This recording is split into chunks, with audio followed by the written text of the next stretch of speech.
अज्ञानतिमिरन्धस्य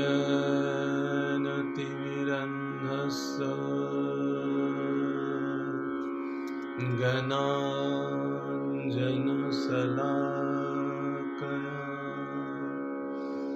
चक्षुरुन्मीलितं येन तस्मै श्री गुरवे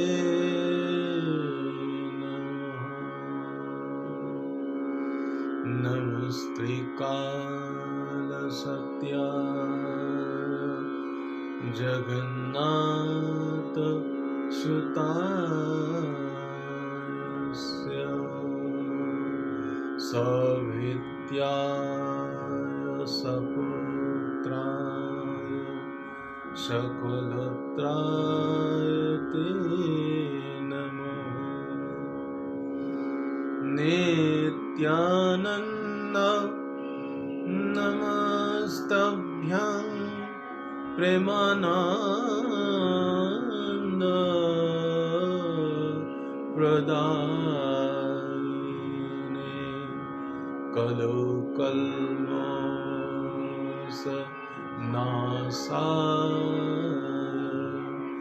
जह्नवे पतये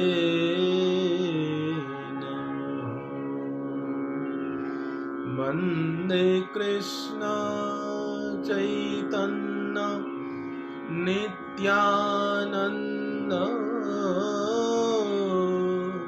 सहदेतौ गौरदय पुष्पवन्तौ चित्रौ सन्दौ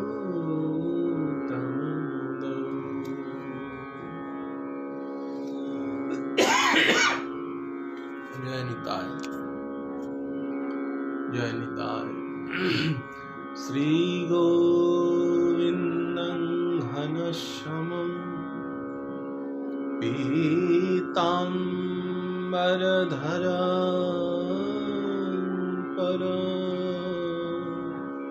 श्रीनन्दनन्दनं नमामि। श्री गोपीजन वल्लभम्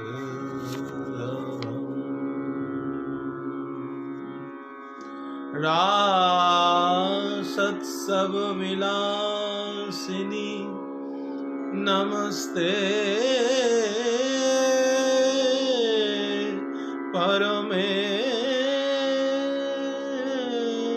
परमेश्वरी कृष्ण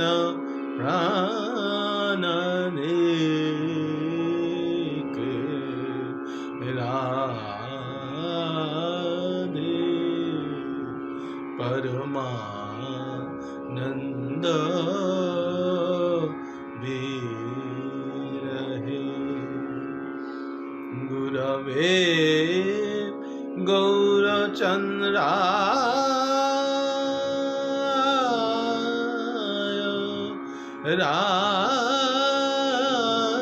राधिकाय तदालये कृष्णाय कृष्ण भक्ताय तद्भक्ताय नमो नमो नमो धर्माय महते नमः कृष्णाय वेदसे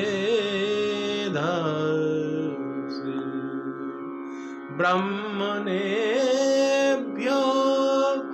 नमस्कृत्य धर्मान् वक्से सनातन श्री राधा रमण प्रेष्ठं रसशास्त्र प्रवर्तकं श्रीनिवास प्रभु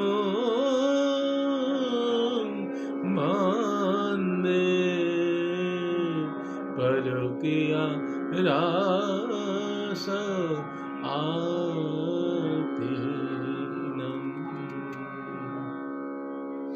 जय रूप सनातन भट्ट रघुनाथ, श्रीजीव गोपाल भट्ट दास रघुनाथ। এই ছয় গোসাইয়ের করি আমি চরণ বন্দন, যাহা হইতে বিঘ্ন নাশ অভীষ্ট পূরণ। হরে কৃষ্ণ কৃষ্ণ কৃষ্ণ হরে হরে, হরে রাম হরে রাম, রাম রাম হরে হরে।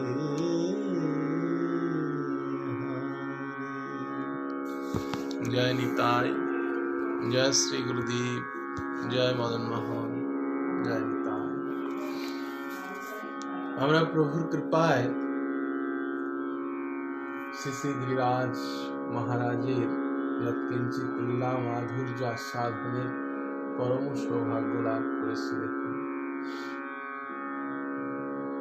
বিগত কয়েকদিন ধরে আমরা গিরিরাজের মহিমা, তার লীলা গাথা শ্রবণের সৌভাগ্য লাভ আমাদের।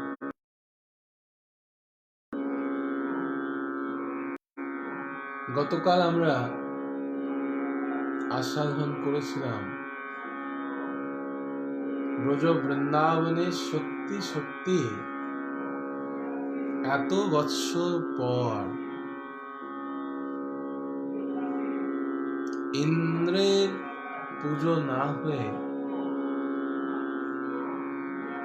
ইন্দ্র যাগ না হয়ে গোবর্ধনের গিরিরাজের পুজো হল। ইন্দ্রদেব অপেক্ষা করছিলেন, মনে হয় এইটা হওয়ার পরে বোধহয় আমারটা হবে, এইটা হওয়ার পরে বোধহয় আমারটা হবে। কিন্তু দেখলেন না, এক এক করে সমস্ত আশা তার বিফল হয়ে গেল, সব আশা।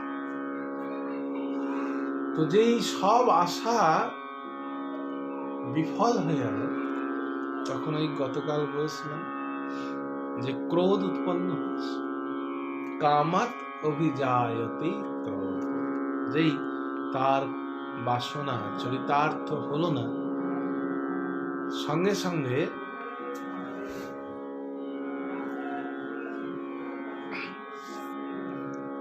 সঙ্গে সঙ্গে ক্রোধ, মহাক্রোধ, যজ্ঞ ভঙ্গ হেতু ইন্দ্রের মহাক্রোধ। এবং সেই ক্রোধের ফলে গতকাল আমরা দেখুন ক্রোধের যেহেতু একটু বর্ণন করেছিলাম, এই জন্য পুনরায় আর বলছি না। এত ক্রোধ, সেই ক্রোধে স্মৃতি বিভ্রংশ, আমাদের স্মৃতি বিভ্রংশ, স্মৃতিপট থেকে সব মুছে যায়। কি করা উচিত, কি উচিত নয়, কি বলা উচিত, কি বলা উচিত নয়। এই জন্য গতকাল বলেছিলাম যে ক্রোধ যদি আসে আপনার, খুব তো মন খেয়াল এসেছে, তাই না? তো ভুলেই গেলেন ইন্দ্র, যেটা ব্রজ বৃন্দাবন, যার প্রতি আমার ক্রোধ হচ্ছে তিনি স্বয়ং ভগবান, আমি তারই একজন ভৃত্য। আজকে মালিক এসেছেন আমার সামনে, ভুলে গেছেন। ক্রোধ তো রজগুণের দ্বারা প্রলুব্ধ হয়ে গেছে, তামসিক রজগুণে। তাই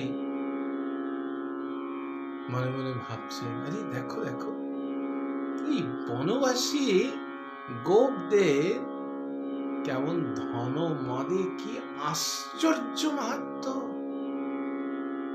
কেন না, তারা সামান্য মানুষ, এই কৃষ্ণকে আশ্রয় করে দেবতার অবহেলা করলো। মানুষ মাত্র, সামান্য মানুষ। কাননৌকসাম অহ শ্রীমদ মাহাত্ম্যং গোপানাং কাননৌকসাম। কাননৌকসাম, এই দেখো বনবাসী, কানন বনবাসী, বনের অধিবাসী এরা, গোপ, এদের ধনমদের কি আশ্চর্য মাহাত্ম্য। কৃষ্ণ মর্তম উপাশ্রিত্য, এক সামান্য মানুষ কৃষ্ণ, তাকে তারা আশ্রয় করেছে। করে কি করেছে?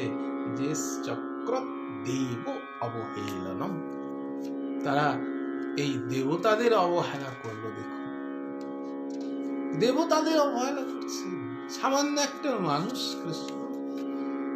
গোপদের দেখো কত সাহস হয়েছে। শুধু তাই নয়, যেমন অজ্ঞ পুরুষগণ আত্মানুস্মৃতি কথা, এগুলো বিদ্যাকে পরিত্যাগ করে অসমর্থ কৃষ্ণ কর্মময় নাম মাত্রে নৌকা সাদৃশ্য জাগ দ্বারা ভবসাগর পার হতে ইচ্ছা করে, মনে মনে ভাবছেন। তারপরে বলছেন, আরে দেখো কেমন মূঢ় এরা। বাচালং বালিশং স্তব্ধম অজ্ঞম পণ্ডিতমানিনম কৃষ্ণং মর্তম উপাশ্রিত্য গোপাঃ মে চক্ষু অপ্রিয়। বাচালং বালিশং স্তব্ধম অজ্ঞম পণ্ডিতমানিনম। দেখো গোপগণ কেমন বাচাল, বহুভাষী, বালিশ মানে শিশু, অবিনীত, মূর্খ, অজ্ঞ এবং পণ্ডিতমন্য মরণ ধর্ম কৃষ্ণকে আশ্রয় করেছিল। কৃষ্ণকে আশ্রয় করে আমায় অপ্রিয় করল। এতদিন আমি তাদের প্রিয় ছিলাম, আজ আমায় তারা অপ্রিয় করেছে। এত ক্রোধ, এত ক্রোধ, এত ক্রোধ হলো তো ইন্দ্রের যে শক্তি, তখন সেই শক্তির প্রয়োগ। এবং এত সুন্দর দেখুন বর্ণন করেছেন এখানে সুধীর গোস্বামী চরণ। শুনে মনে হচ্ছে যেন এখানে কথা এবং অন্তরঙ্গ দুটো বেশ সুন্দর আস্বাদ্য। শুনে মনে হচ্ছে ইন্দ্র ব্রজ বৃন্দাবনে গোবিন্দের কে উদ্দেশ্য করে খুব বক্র বক্র কথা বলছেন, কিন্তু এই স্পর্ধা বাক্যে দেখা যাচ্ছে মাহাত্ম্য প্রকাশ করছেন গোবিন্দের। মা সরস্বতীর শব্দের দেখুন কত ভূমিকা। শুনে মনে হচ্ছে যেন এটা সবগুলো গোবিন্দের প্রতি শব্দগুলো ঠিক চয়ন করেননি ক্রোধে, কিন্তু বাইরে মনে হচ্ছে ঠিক যেমন গৌরলীলায় আমরা দেখি অদ্বৈত আচার্য প্রভু একবার নিত্যানন্দ প্রভুকে উদ্দেশ্য করে এই রকমই একটা খুবই বক্র শব্দ প্রয়োগ করেছেন, যেটা না বুঝেই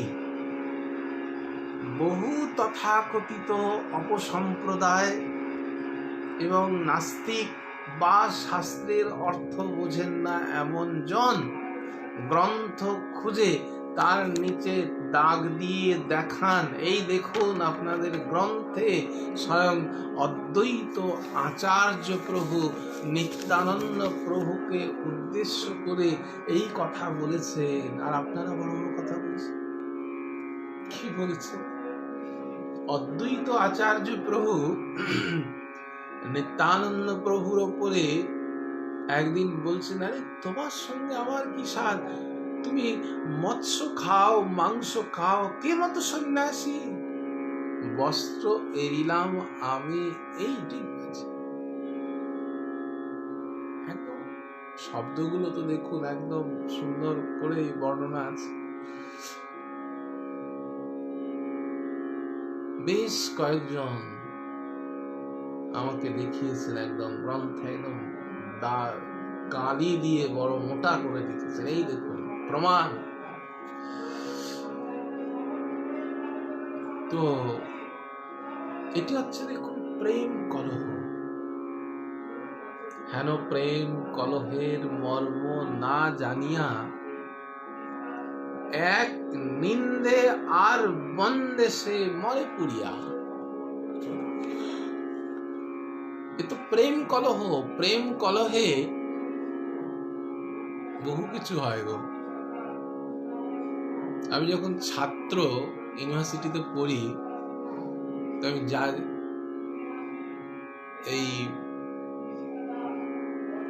মানিক্যহার বলে একটা গ্রাম আছে, এটা বাজারসো স্টেশন থেকে, অর্থাৎ কাটোয়া থেকে যখন আমরা মালদার দিকে আসি, এই স্টেশন থেকে যেতে হতো।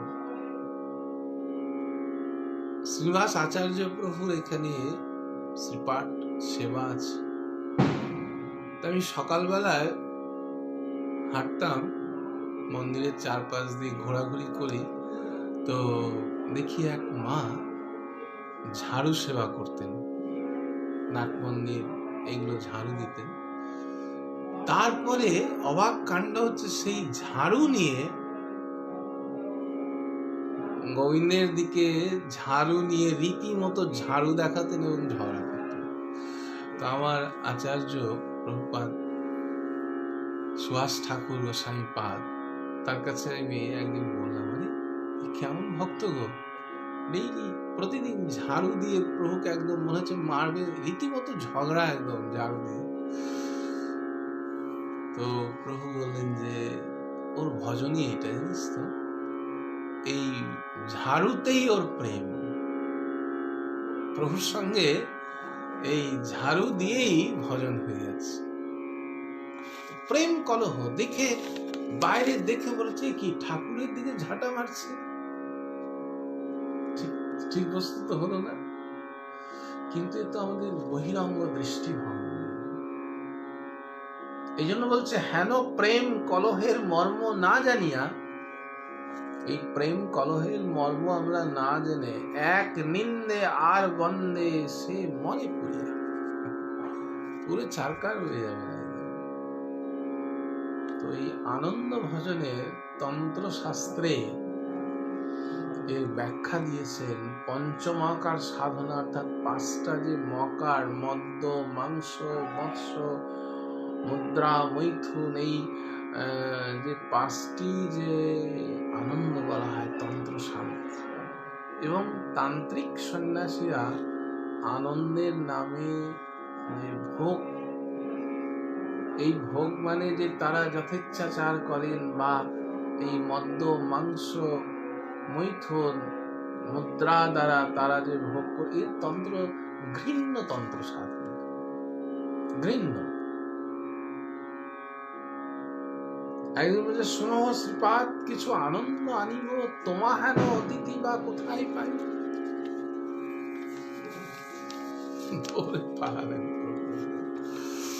তো যাই হোক, বিষয়টি দেখুন একটু জানাবার জন্য, যে বহিরঙ্গে দেখে বা শুনে মনে হচ্ছে যেন শব্দগুলো একই, অদ্বৈত আচার্য প্রভু বলছেন নিত্যানন্দ প্রভুকে, তাহলে তো মাথাটা ঘুরে গেল আর কি, কিন্তু তা নয়।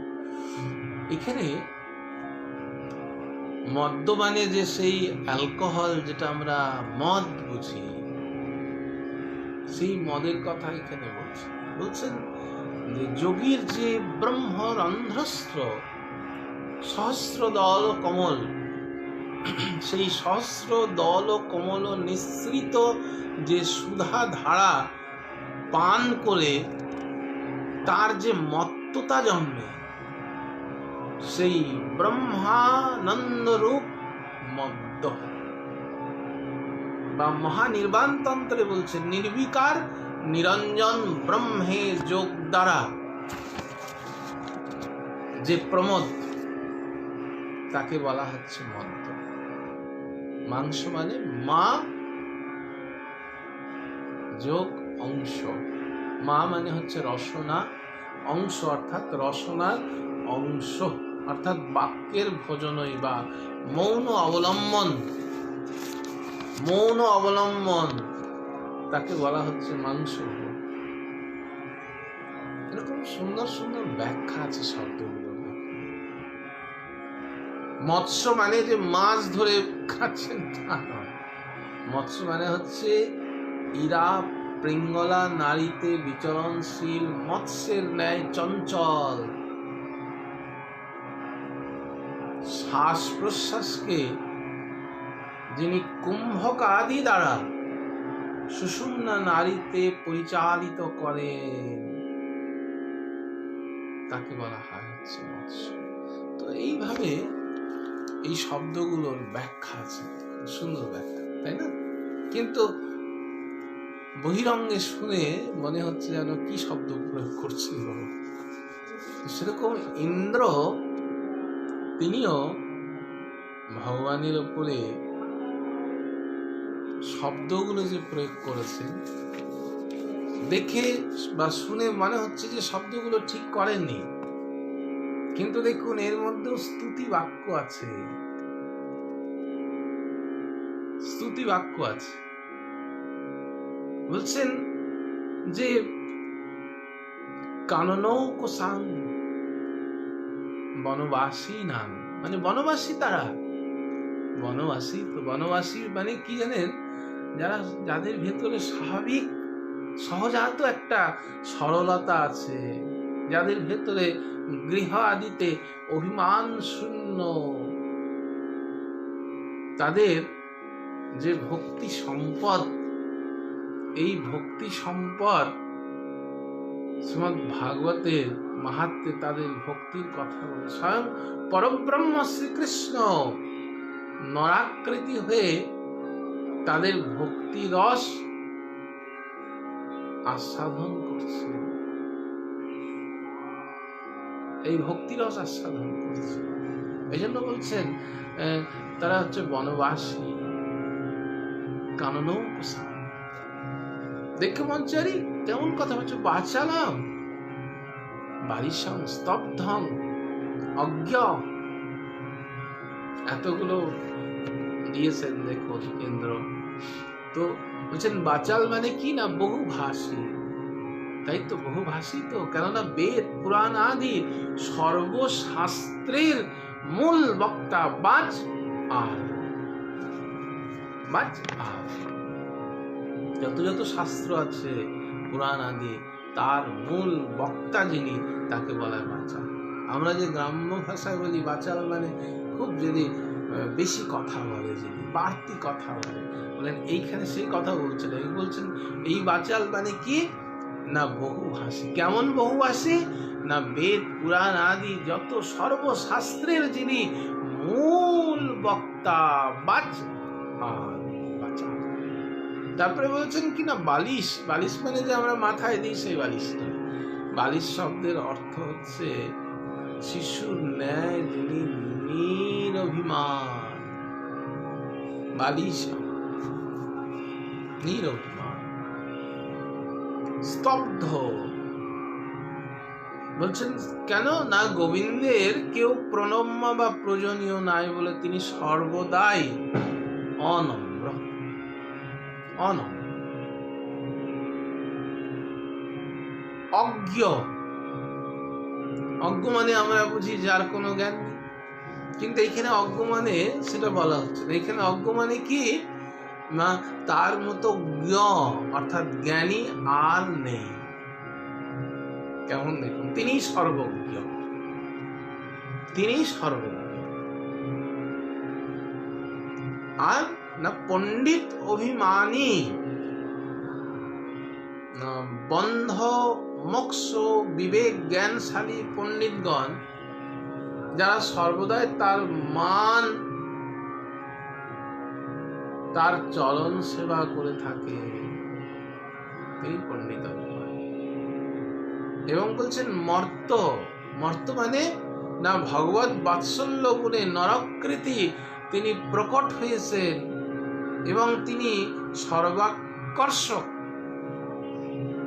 সর্বাকর্ষক, তিনি পরমানন্দ ঘন বিগ্রহ। সুতরাং স্বয়ং শ্রী গোবিন্দ যিনি, তিনি ব্রজবাসীগণের এই নরাকৃতি পরব্রহ্ম প্রেম সূত্রে তিনি আবদ্ধ হয়ে জগৎকে দেখুন তুচ্ছ জ্ঞান করে থাকছেন। এই জন্য তিনি মর্ত। হয়তো বলছেন যে কেন ইন্দ্র কি তাহলে ভগবানকে বুঝতে পারলেন না? স্বয়ং ভগবান জানেন, জানেন, জানেন যে না তা নয়, কিন্তু ওই যে প্রথমে গতকাল বলেছিলাম ইন্দ্রের এমন ক্রোধ হলো, সেই ক্রোধে কি হয়েছে না ঈশমানি, আমি সেই ঈশ্বর সর্বশক্তিমান স্বর্গের অধিপতি, আমার নিয়ন্ত্রণে সমস্ত দেব দেবী 49 বায়ু সংবর্তকাদি প্রলয়ঙ্কর মেঘ আমার আজ্ঞাবহ। তো ইন্দ্রের ক্রোধ হল, এই অহংকার, অতি দর্পে হতালঙ্কা, অহংকারেই তো সব শেষ। আমাদেরও আমার মতো ভজনশীল আর কেউ নেই, কেউ এক বড়, আমার মতো জ্ঞানী মহাপুরুষ আর কেউ নেই, আমার মতো ধনাঢ্য ব্যক্তি আর কেউ নেই, আমার মতো জ্ঞানী আর কেউ নেই, আমার মতো গুরু ভক্তি পরায়ণ আর কেউ নেই। এই অভিমানেই তো শেষ করে দিচ্ছে অহংকার। তো যেখানে এ জাতীয় অহংকার, কুল শীল মান, সেই অহংকারে তারা কিন্তু আস্তে আস্তে পিছিয়ে পড়ছে। হয়তো বলবেন অহংকার থাকবে, মর্যাদা থাকবে না? মর্যাদা তো দেবে ভাই। আপনি আপনার জায়গায় দাঁড়িয়ে থাকুন, ঠিক দেখবেন একটা না একটা সময় মর্যাদা আসবেই। কিন্তু আমরা কি করছি? আমাদের পথে ঠিক চলছি না, কর্ম করছি না, শুধু লড়াই করছি আমাদের মর্যাদা দিতে হবে। দেখুন, মর্যাদা কিন্তু বাজারে কোনো বস্তু নয় যে আপনি ইচ্ছে করলেই কিনে নিয়ে চলে আসলেন। আন্তরিক বিষয় তো, আন্তরিক বিষয়। কিন্তু অহংকারেই আমাদেরকে পতনের মূল। ইন্দ্রের যেমন হয়েছে ঈশমানি, আমি ঈশ্বর সর্বশক্তিমান, এই যে অভিমান, সেই অভিমানেই কিন্তু তার যে গুণাবলীকে ঢেকে দিয়েছেন। তিনি যে জানেন না তা নয়। ক্ষীরোদ সাগরের তীরে যখন ব্রহ্মা সমাধি মগ্ন হয়েছেন, তখন ইন্দ্র জানেন ব্রহ্মাকে যে তিনি দৈববাণী শুনেছিলেন, এই জগতের পরিত্রাণ কর্তা আসছেন আমার প্রভু, বাসুদেব গৃহে সাক্ষাৎ ভগবান পুরুষ পর জনিষ্যতে তৎপ্রিয়ার্থ সম্ভবন্তু সুরস্ত্রিয়া। এটা যে জানেন না তা না। বাসুদেব গৃহে সাক্ষাৎ ভগবান পুরুষ পরহ, তিনি জানেন যে বাসুদেবের ঘরে অর্থাৎ এই ব্রজ বৃন্দাবনে সাক্ষাৎ ভগবান পুরুষ পর। এমন নয় যে অবতার আসছেন, সাক্ষাৎ ভগবান পুরুষ পরহ জনিষ্যতে তৎপ্রিয়ার্থ সম্ভবন্তু সুরস্ত্রিয়া। তো তিনি যে আসছেন তিনি জানেন, কিন্তু ওই যে ঈশমানি অহংকারে তাকে সব শেষ করে দিয়েছে। সামান্য বালক ভাবছেন কাননৌ কোসাং, এই বনবাসী না একটা বনের লোক, এরা সামান্য লোক, আর এই ছোট্ট একটা বালক যার ভেতরে কোনো গুণই নেই। বালিশং বাচালং স্তব্ধম অজ্ঞং পণ্ডিত অভিমানী মর্ত নরাকৃতি। যদিও দেখুন এর অন্তরঙ্গ ব্যাখ্যাগুলো মধুর, কিন্তু বাইরে এত এত ক্রোধ হয়েছে তার, সেই ক্রোধ হওয়াতে তখন দিক বিদিক শূন্য হয়ে গেছে। শূন্য হয়ে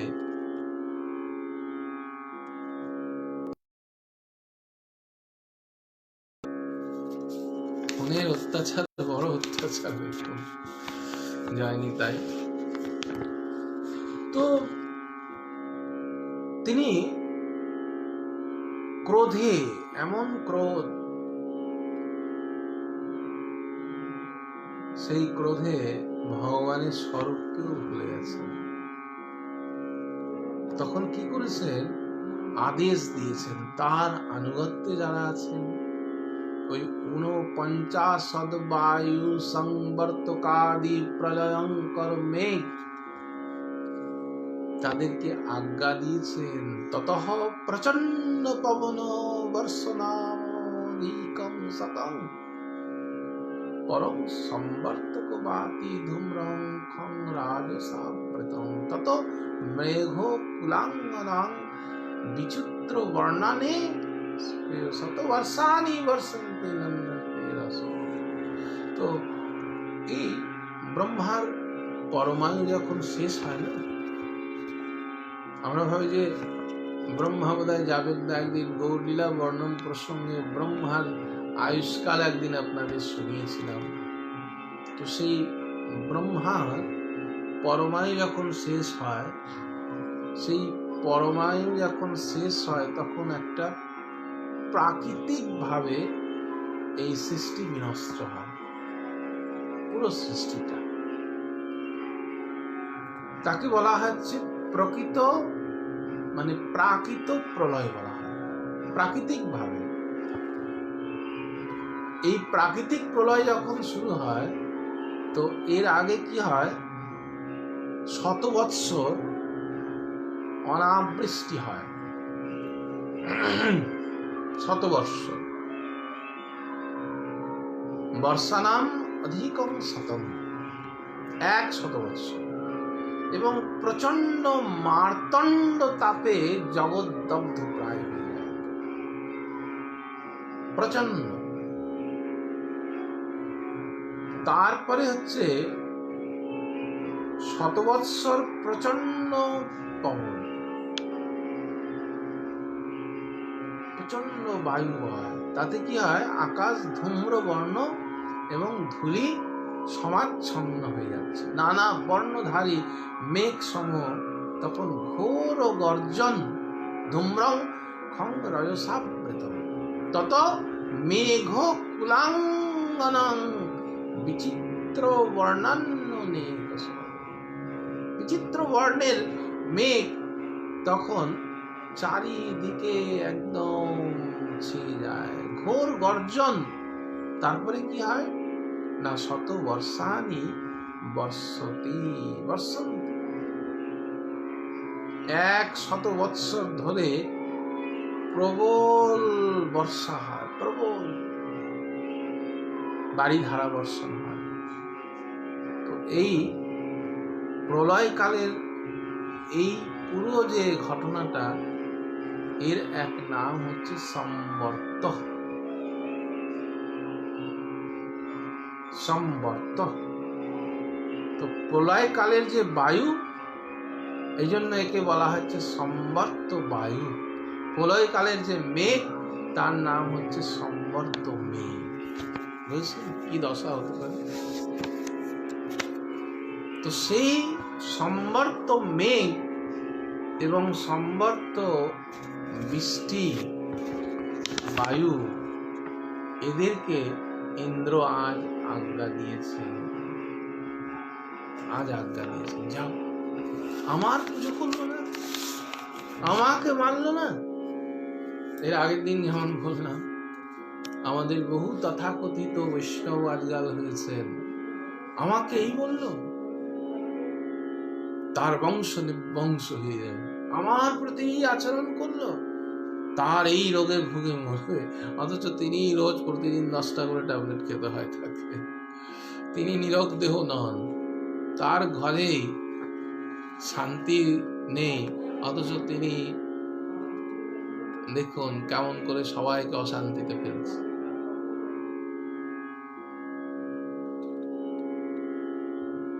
তো এ হচ্ছে দেখুন ঈশ্বরমানই যেমন বলছেন, তার ঈশ্বর অভিমানের জন্য, এই অহংকারে তিনি যেমন ডুবে মরছেন। আজকাল এই তান্ত্রিক গোছের বৈষ্ণব, বাইরের আবরণটা বৈষ্ণবের মতো, কিন্তু ভেতরে পুরো তান্ত্রিক নিকৃষ্ট মনোবৃত্তি ধারণকারী ব্যক্তি, তারা আজকাল এই প্রকোপে চলছে। কখনো কিছু তন্ত্র প্রয়োগ করে দিচ্ছে, কিছু অসাধু তান্ত্রিকের সংস্পর্শে এসে 2-4টে তন্ত্রবিদ্যা শিখে, এ তো তন্ত্রবিদ্যা নয়, এ হচ্ছে ভূতবিদ্যা, প্রেতবিদ্যা আর কি। এই ভূত প্রেত দিয়ে 2-4 জনকে ভয় দেখিয়ে তিনি ভাবছেন তিনি বোধহয় বিরাট বৈষ্ণব হয়ে যাবেন। তা না, তা না, একদমই না। তো ইন্দ্র এইখানে কি করেছেন, প্রচন্ড ক্রোধিত হয়েছেন। ঈশ্বরমানি, এই ঈশ্বর অভিমানে তিনি অন্ধ হয়ে গেছেন একদম, যে তিনি যে জানেন যে সাক্ষাৎ ভগবান তিনি আসছেন, বাসুদেব গৃহে সাক্ষাৎ ভগবান পুরুষ নর, তিনি যে সাক্ষাৎ আসছেন ভুলে গেলেন। তখন তিনি এই যে মেঘগুলো, পবনদেব তাদেরকে বলেছেন, যাও যাও তোমরা ব্রজ বৃন্দাবনে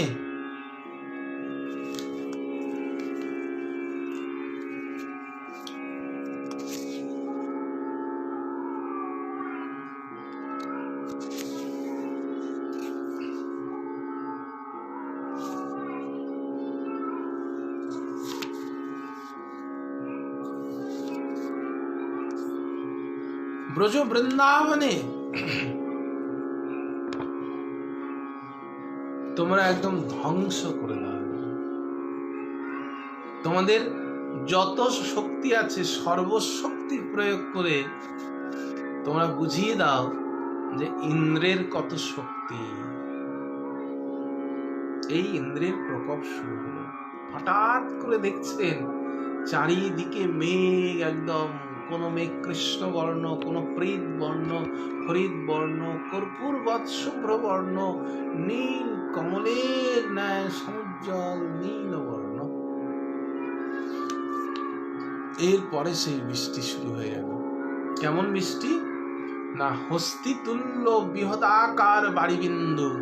এক একটা ওই বৃষ্টির ফোঁটা তো নয়, যেন মনে হচ্ছে এক একটা বড় বড় হাতি যেমন চেহারা হয়, এইরকম এক একটা জলের ফোঁটা। কেমন হস্তি সন্ধ্যের ন্যায় জলধারা, পর্বতের ন্যায় বৃহদাকার কোটি কোটি শিলা বর্ষণ হচ্ছে। একদম গর্জনে ভূতলে সপ্তলোক পাতাল সহ প্রকাণ্ড প্রতিধ্বনিত হতে লাগছে। বলা হচ্ছে গোত্রভেদ। এইরকম বৃষ্টি আজ পর্যন্ত কেউ কখনো দেখেনি। যেন হাতি সুরের মতো করে অঝরে জল পড়ে, যেমন আমরা এই পাম্প চালিয়ে দিই না, এই মোটা হয়ে জল পড়ে, সেই রকম বৃষ্টির জল পড়ছে। অনেকটা কয়েক বছর আগে দেখুন আমাদের উত্তরাখণ্ডে, এতদিন তো আমরা বিশ্বাস করিনি, ভাগবতের এত সুন্দর বর্ণনা আছে এই বৃষ্টি, যে 50 বছরে যে বৃষ্টি হওয়ার কথা 1 ঘন্টার ভেতরে ধরুন সেই বৃষ্টি হয়ে গেল। কি হবে দশা ভাবুন। এবং এই সাম্বর্ত বৃষ্টির বর্ণনা করেছেন ভাগবতে। প্রলয়ঙ্কার সম্বর্ত মেঘ, সম্বর্ত বৃষ্টি, সম্বর্ত বায়ু, কিছুটা ছোঁয়া অনুপরিমাণ আমরা দেখেছিলাম এই উত্তরাখণ্ডে, যাকে আমরা বললাম যে মেঘ ফাটা বৃষ্টি হয়েছে। সেখানে বৃষ্টি কিন্তু যেমন কলের নালি খুলে দিলে, আমাদের বাড়িতে যে ট্যাপ কলগুলো আপনার আমাদের বাড়িতে, সেই ট্যাপ খুলে দিলে যেমন বৃষ্টি পড়ে, সেরকম বৃষ্টি পড়েছে। কয়েক ঘন্টার বৃষ্টিতে পুরো উত্তরাখণ্ডকে একদম বিধ্বস্ত করে দিয়েছে। বাড়ি ঘর, গাছপালা, পাহাড় ভাসিয়ে দিয়েছে একদম। মানুষের একটু অনুপরিমাণ একটু দেখুন এই তাণ্ডব তার সঙ্গে পরিচয় লাভ করেছেন। আর যদি এটা সর্বশক্তি দিয়ে করা হয়, তাহলে তার অবস্থা কি হয় ভাবুন তো। উত্তরাখণ্ডে আমরা দেখেছি এটা কয়েক বছর আগে। তাহলে সর্বশক্তি যদি প্রয়োগ করেন ইন্দ্র, তাহলে তার দশা কি হবে ভাবুন তো। ত্রাহি ত্রাহি রব উঠে গেল ব্রজে। শরৎ ঋতুর শেষে কার্তিক মাসে এই রকম প্রবল বৃষ্টি, এই রকম ঝঞ্ঝাবাত, এই রকম করকাপাত সম্ভবপর নয়।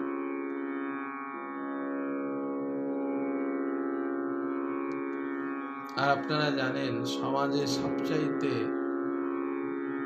বিষাক্ত ব্যক্তি সর্বকালেই আছে। যারা যখন আপনার শুভ হবে, কোনো কাজ মঙ্গল হবে, কোনো কাজে সবার উপকার হচ্ছে, তখন তাদের মুখ বন্ধ। কিন্তু যদি একটু ত্রুটি কোনো কর্মে বেরোয়, তাহলে কিন্তু দেখবেন তারা বিরাট বিরাট অভিভাবক হয়ে যাবেন সঙ্গে সঙ্গে। আরে আমি আগেই বলেছিলাম ইন্দ্রের পুজো বন্ধ করিস না। এই কোথাকার এই বাচ্চা ছেলের কথা শুনে আজ দেখ মনে হয় আমাদের ইন্দ্র এইরকম ক্রোধিত হয়ে কাজ। একজনের সঙ্গে সঙ্গে দেখুন আরো কিছু স্বর মিলিয়ে নিয়েছেন, কিন্তু দেখছেন এ তো দোষারোপ করে কিছু হচ্ছে না। ব্রজ বৃন্দাবনের যেন কিছু আর টিকবে না, প্রাণও থাকবে না। ত্রাহি ত্রাহি রব উঠেছে, পুরো ত্রাহি রব উঠেছে। কি করা যায়? এতক্ষণ সবাই সবার মতো করে চেষ্টা করছিলেন। বাড়ি ধারায় সেই পীড়িত পশু সকল মস্তক বৎসগণকে দেহ দ্বারা আচ্ছাদন করছিলেন। কেউ কাঁপতে কাঁপতে ভগবানের পাদমূলে উপস্থিত হয়েছে। ভগবত পাদমূল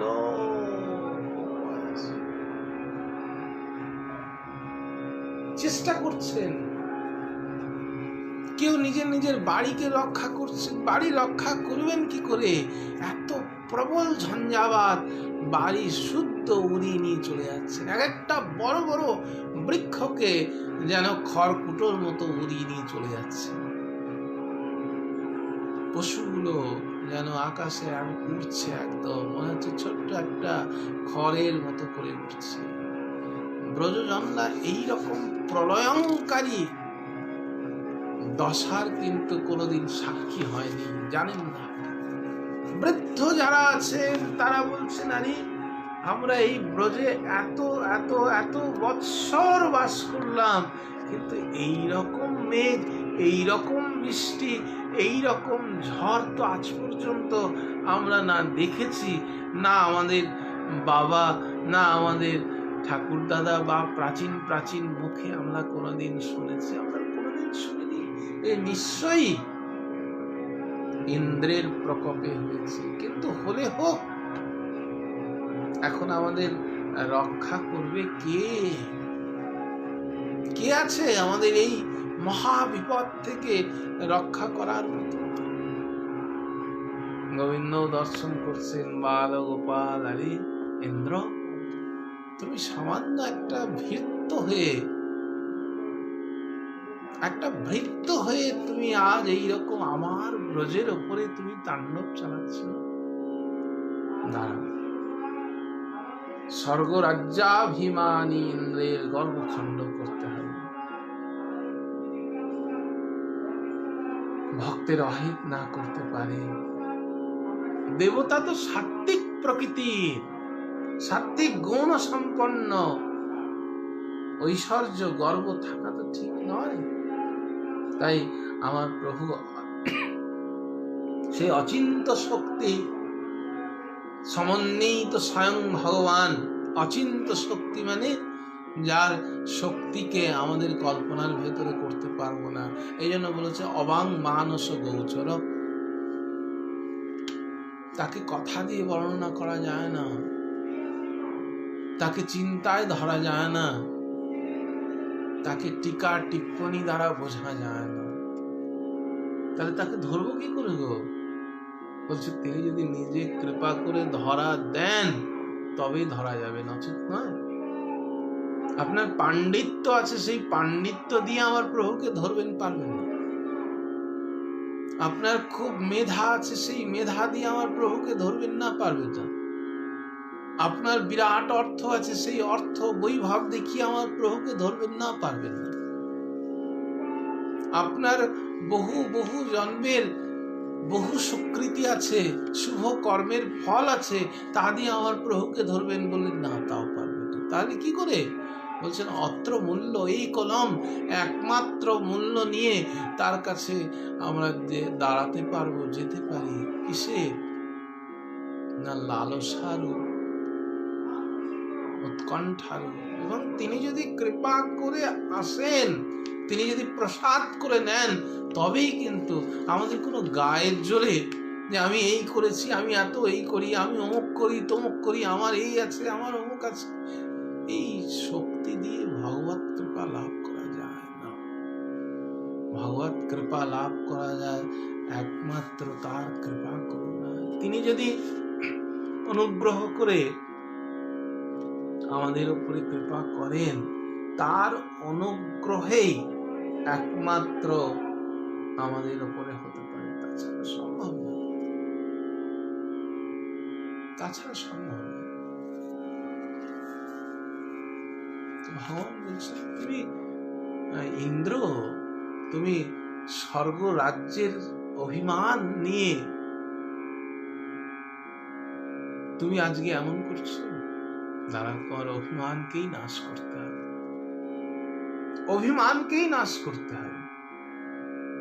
এই জন্য ভগবান হচ্ছে অচিন্ত শক্তি। অচিন্ত শক্তি মানে তার শক্তি আমাদের কল্পনার ভেতরে আমরা আনতে পারবো না, যে এই বোধহয় এইভাবে তিনি করেছেন। আমরা যেমন একটু সভা করি, মিটিং করি, আমার মনে হয় এইভাবে না, তার ভাবনা অচিন্ত।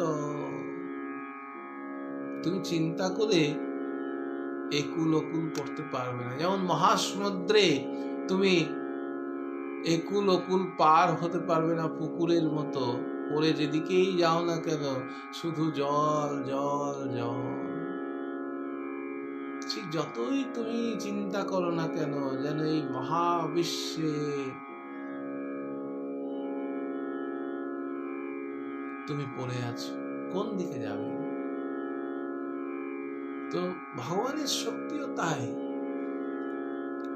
ব্রজজন তারা নিজে নিজে এতক্ষণ চেষ্টা করছিলেন, সবাই চেষ্টা করে, যারা নিন্দুক দুই একজন, তারাও দেখছেন না এ তো বাঁচাবার আর কেউ নেই গো, কোনোভাবেই বাঁচার আর উপায় নেই। ইন্দ্রের প্রকোপ হোক আর যাই হোক, আমাদের ব্রজ বৃন্দাবনে কত কত কত দুর্যোগ এসছে, কিন্তু একজনই আমাদের রক্ষা করেছেন, সেটা হচ্ছে কানহা। বাল গোপাল আমার রক্ষা করেছে।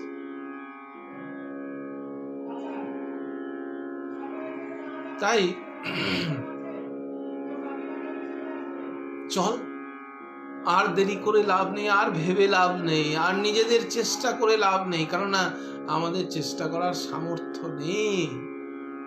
তাই চল আমরা সবাই আমাদের সেই কানহা যিনি বারবার ব্রজ বৃন্দাবনকে রক্ষা করেছেন, দেখছিস না কত কত অসুর থেকে আমাদের রক্ষা করেছেন, দাবানল থেকে, সেই যমুনার বিষ জল থেকে রক্ষা করেছেন, বারবার তো ব্রজ বৃন্দাবনকে রক্ষা করেছেন এই ছোট্ট শিশু নন্দ মহারাজের। চল আমরা তার কাছেই যাই। কৃষ্ণ কৃষ্ণ মহাভাগ তন্নাথ গোকুলং প্রভু ত্রাতুর মহিষী দেবান ন কুপিত তদ্ভক্ত বৎসল। গোপ গোপীগণ তখন বলছেন, হে কৃষ্ণ কৃষ্ণ কৃষ্ণ মহাভাগ, হে মহাভাগ, হে প্রভু তন্নাথ, হে প্রভু আপনি যে গোকুলের নাথ গো। আর তারপরে হচ্ছে ভক্ত বৎসল, আপনি তো ভক্ত বৎসল, তাহলে এই কুপিত দেবতা হতে আমাদের পরিত্রাণ করুন। ত্রাহির মহসী দেবান, এই কুপিত দেবতা থেকে আমাদেরকে রক্ষা করুন প্রভু। ভগবান দেখুন এই শিলাবর্ষণ অতি বাতে হন্যমান অথবা মূর্ছিত প্রায় গোকুলকে দর্শন করুন। দেখুন ইন্দ্র কিরকম কুপিত হয়ে এই সকল করছে, দেখুন দেখুন। গোবিন্দতে দেখলেন, তাই তো ব্রজ বৃন্দাবনের দশা দর্শন করুন, কি অবস্থা ব্রজ বৃন্দাবন। এখন তো বর্ষাকাল নয়, তারপরে এইরকম বর্ষার সময় গত হয়েছে, তারপরে এইরকম শিলাবর্ষণ, এইরকম প্রচুর বৃষ্টি বর্ষণ, অতিশয় বায়ু প্রবাহিত। আমরা বুঝতে পারছি ইন্দ্রযজ্ঞ করতে আমরা না করার জন্য আমাদের এই বিনাশার্থ ইন্দ্র এই কর্ম করছে। হে প্রভু কৃষ্ণ কৃষ্ণ মহাভাগ তন্নাথ গোকুলং প্রভু, তুমি আমাদের রক্ষা করো, তুমি ছাড়া তো আর কেউ নেই। এই প্রপন্ন যখন হয়ে গেলেন সবাই, সমগ্র ব্রজ বৃন্দাবনের শরণাগতি নিয়ে নিলেন সবাই।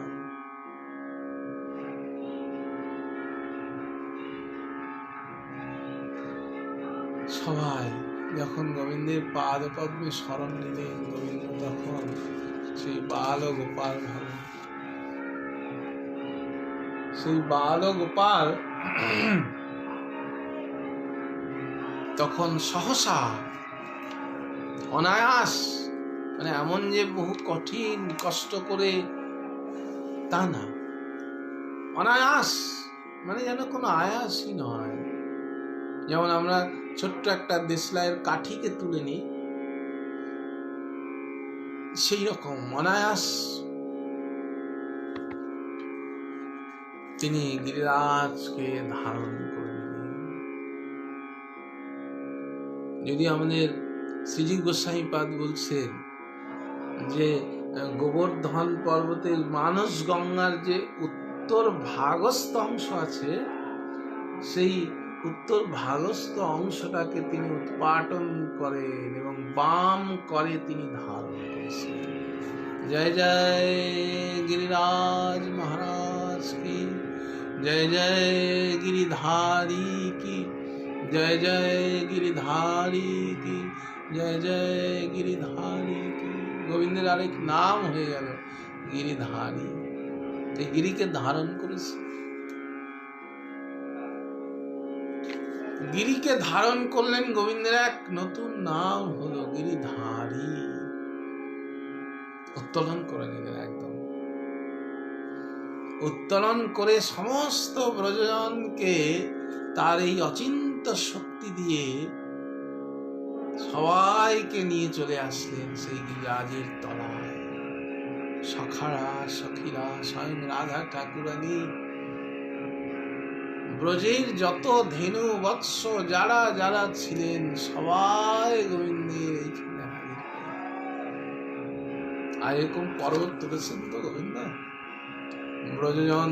এর আগের দিন যেদিন গিরিরাজ পুজোর দিন শ্রবণ করলেন, ব্রজবাসীদের কাছে একটা দণ্ড যষ্ঠি, তাদের একটা যেন বেশ যষ্ঠি হাতে যদি না থাকে বেশ মানায় না, একদম যষ্ঠি সবসময় হাতে একটা করে। তো তারা কি করেছেন দেখছেন, বাল গোপাল তো ধরেছেন, কিন্তু সবাই নিজের নিজের একটা করে লাঠি দিয়ে ধরে আছেন। কেমন ভাব এমন যে কানহা তো ধরেছে, কিন্তু আমরাও একদম সজোরে ধরে আছি একদম। কেউ কেউ আছেন এমন করে মনে হচ্ছে যেন উনি একার জোরেই সেই পর্বতটা দাঁড়িয়ে আছেন, এমন করে ধরে আছেন সবাই। আমার বাল গোপাল আমার দর্শন করছেন, হাসছেন, মৃদু মৃদু হাসছেন আনন্দে। পাশে রাধা ঠাকুরানী দাঁড়িয়েছে। সবাই আসলেন, কিন্তু প্রবল বৃষ্টি, তো সেই বৃষ্টির জল গিরিরাজকে যে উৎপাটন করেছেন, সেইখানে যেন সেই বাঁধ ভাঙা নদীর জল যেমন প্রবেশ করে সেই রকম প্রবেশ করতে শুরু করলেন। যেই ওই সময় আমার প্রভু স্মরণ করেছেন, তখন সেই স্নাগ বেরি করে যেন একদম বাঁধ দিয়ে দিলেন, একদম জল আর ঢুকতে পারে। ওপরে সুদর্শন চক্র দিয়ে তিনি সেই সমস্ত বৃষ্টিকে শোষণ করছেন এবং শিলাগুলোকে চূর্ণ বিচূর্ণ করে দিচ্ছেন। বাইরে প্রবল একদম এই প্রলয়ঙ্কারী প্রচেষ্টা করলেন ইন্দ্র, আর ভেতরে দেখুন আনন্দে ব্রজজন তারা গোবিন্দকে পেয়ে ভেতরে কীর্তন গান ভজন চলছে, গোবিন্দ আত্মহারা স্বয়ং রাধাকে দর্শন করছেন। ব্রজজন আনন্দে আত্মহারা হয়ে আছেন। মা যশোদা, মা তো বলছেন, আরে দেখ লালহা কখন থেকে বারবার কানহা খায় আর কখন থেকে সে ধরে আছে, তোরা একটু কানহাকে খাওয়ার সময় দিচ্ছিস না? তো ব্রজবাসী যারা যারা সেই দণ্ড নিয়ে ধরে আছেন, তারা বলছেন, আরে তোমার লালাকে তোমরা খাও না, আমরা তো লাঠিতে ধরে আছি, আমরাই তো ধরে আছি। দেখুন কিরকম আবার অভিমান। তো কানহা বলল, ঠিক আছে, তাহলে তোমরা যখন ধরেই আছো, তাহলে আমি আমার হাতটা নামিয়ে দিই, তোমরা ধরে থাকো, আমি একটু মায়ের কাছে বসে বসে প্রসাদ পাই। তো কানহা যেমন যেমন হাত নামাচ্ছেন, আর অমনি গিরিরাজ নিচের দিকে নামছে, একদম চিড়ে চাপটা হয়ে যাবেন। তো সবাই এত জোর দিচ্ছেন, কিছুতেই কিছু হচ্ছে না। দেখুন, তো কানহা বলল, ঠিক আছে, আমার হাত সরালেই যদি পড়ে যায়, তাহলে তোমরা এক এক করে লাঠিগুলো নামাও তো দেখি। খুব ভয়ে ভীত সন্ত্রস্ত হয়ে ভাবছেন, আমার লাঠিটা ফেললেই তো পড়ে যাবে, তাহলে কি উপায় হবে? কিন্তু যিনি রক্ষাকর্তা তিনি আদেশ করছেন, তো এক এক করে লাঠি নামাচ্ছেন। এক বিন্দু গিরিরাজের কিছু হলো না। শেষ যিনি ধরেছিলেন, একদম মনে হচ্ছে উনি ছাড়া বোধহয় গিরিরাজ পড়ে যাবেন এই মুহূর্তে, তার লাঠিও যখন সরিয়ে নেওয়া হলো, গিরিরাজ এক চুলো নড়লেন না। তো তখন সবার অহংকার চলে গেল। ঠিক আমাদের জীবনেও একই ঘটনা। আমরা ভাবি, আমি ছাড়া বোধহয় এই জগৎ সংসারে আর কিছু হবে না, আমি ছাড়া বোধহয় আমার সংসারে আর কিছু হবে না, আমি ছাড়া বোধহয় আমার সংসার একদম ভেসে যাবে। কিন্তু দেখুন, গোবিন্দের উপরে ভরসা রাখুন। নিজে নিজে আস্তে আস্তে ওই লাঠিটা আস্তে আস্তে সরিয়ে গোবিন্দ পাদ পদ্মে শরণাগতি যদি আমরা নেই, দেখবেন উনি রক্ষা করছেন, আমি কিছু নই।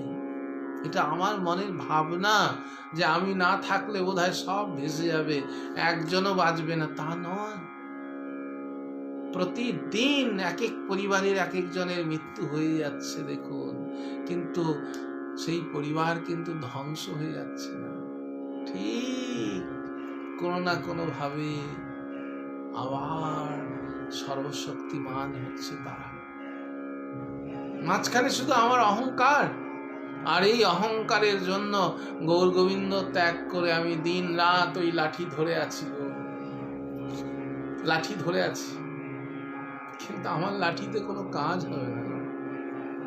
গোবিন্দ নিজেই ধারণ করে আছে, গোবিন্দ নিজেই তিনি আমাদের উপরে তার কৃপা শক্তি বর্ষণ করেছেন।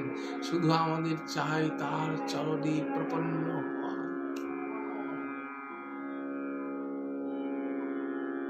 তো সেই আনন্দে ব্রজবাসীগণ ভুলেই গেলেন যে ব্রজে এত বড় আঘাত হয়েছে, ব্রজের উপরে এত বড় আঘাত হয়েছে, প্রাণ চলে গেছে কতজনের, বাড়ি গৃহ বলুন, বাগান বলুন, গাছপালা সব ধ্বংস যে হয়ে গেছে ব্রজ বৃন্দাবনের। আর গোবিন্দ বদন দর্শন করে সব আনন্দে আত্মহারা হয়ে গেলেন। এবং ব্রজবাসীরা তারা নৃত্য করছেন, কেউ কীর্তন করছেন, কেউ গান করছেন, এই মহা আনন্দে আমার প্রভু গিরিধারী হয়ে, গিরিধারী নন্দলালা হয়ে আজকে অবস্থান করছেন। আমরাও এই আনন্দে আমার প্রভুকে রাখি। আমার প্রাণ গোবিন্দ প্রাণ ভরে রাধারানীর সেই রূপমাধুর্য তিনি দর্শন করুন। রাধারানীও শ্রী গোবিন্দ তিনি লাভ করেছেন এত এক সুন্দর পরিবেশ।